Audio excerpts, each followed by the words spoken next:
Pemirsa, Presiden Joko Widodo menumpahkan kekesalannya di hadapan kabinet karena pada saat situasi krisis seperti ini, ada kementerian yang bertindak biasa-biasa saja seakan situasi dalam keadaan normal, pemirsa. Presiden pun merasa jengkel karena anggaran belanja di kementerian tidak dikucurkan dengan cepat untuk mendorong roda perekonomian, untuk men-trigger perekonomian Indonesia, pemirsa. Salah satu yang disoroti Presiden adalah anggaran di Kementerian Kesehatan, misalnya sebesar 75 triliun rupiah yang baru dikucurkan ternyata hanya sebesar 1,53% saja. Ya, untuk itu Presiden telah menyiapkan opsi perombakan kabinet jika situasi di kabinet ini tidak bisa mengatasi krisis yang terjadi akibat COVID-19 ini. Nah, untuk membahasnya bersama kami saat ini sudah bergabung ada pakar politik Hanta Yuda, ada politikus Partai Demokrat.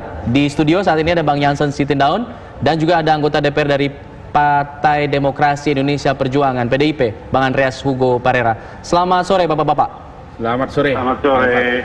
Sebelum saya ke para politisi ini yang biasanya jawabannya normatif nih, saya mau ke pengamat untuk memberikan analisisnya. Bang Hanta, dari pandangan Anda, kalau kita lihat ini kan Presiden memberikan pidatonya ini sebenarnya tanggal 18, tapi baru dipublish tanggal 28, artinya ada jeda 10 hari. Kenapa kemudian kira-kira Presiden atau pihak dari Istana ini baru mempublish ini 10 hari kemudian? Padahal kata ini genting, padahal kata ini cukup penting begitu. Ya, Alfat, saya membacanya ada 3 bola sebenarnya yang ingin ditujukan oleh Presiden Joko Widodo. Kalau bola pertamanya hanya ditujukan kepada para menteri, tentu itu tidak perlu disebarkan kepada publik. Nah, kenapa kemudian setelah 10 hari baru disebarkan publik?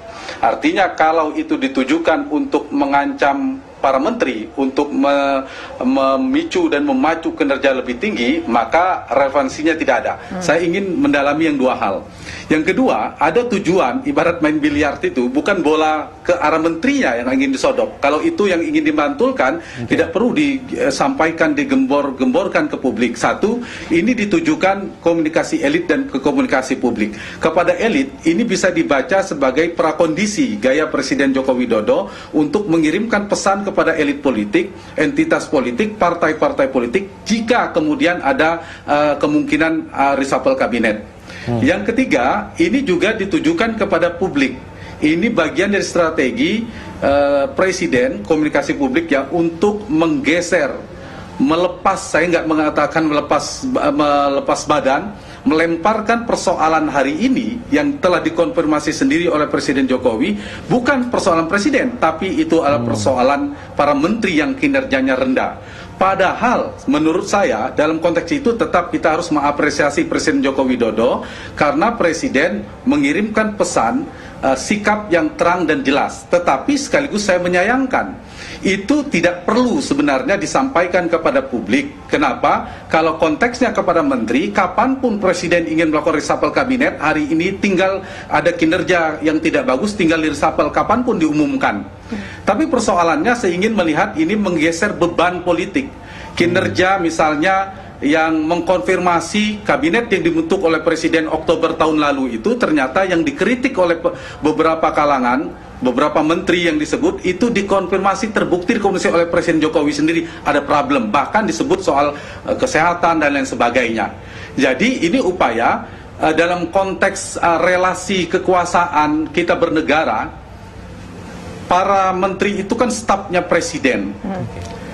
Betul, menteri bertanggung jawab kepada Presiden, tetapi Presiden bertanggung jawab kepada rakyat. Jadi ibarat kalau kita ada problem, saya tidak bisa menyalahkan kepada customer saya soal staf saya, tapi saya lah yang harus pasang badan. Saya minta maaf kepada publik bahwa saya belum bisa menjalankan sesuai harapan, ada problem. Jadi poin saya adalah secara ke publiknya kita harus tetap katakan Presiden Jokowi justrunya meminta maaf kepada publik kenapa para menterinya belum sesuai performa yang diharapkan oleh Presiden. Bukan justru sebaliknya menyampaikan kemarahan, kekesalan kepada para menteri di hadapan publik gitu.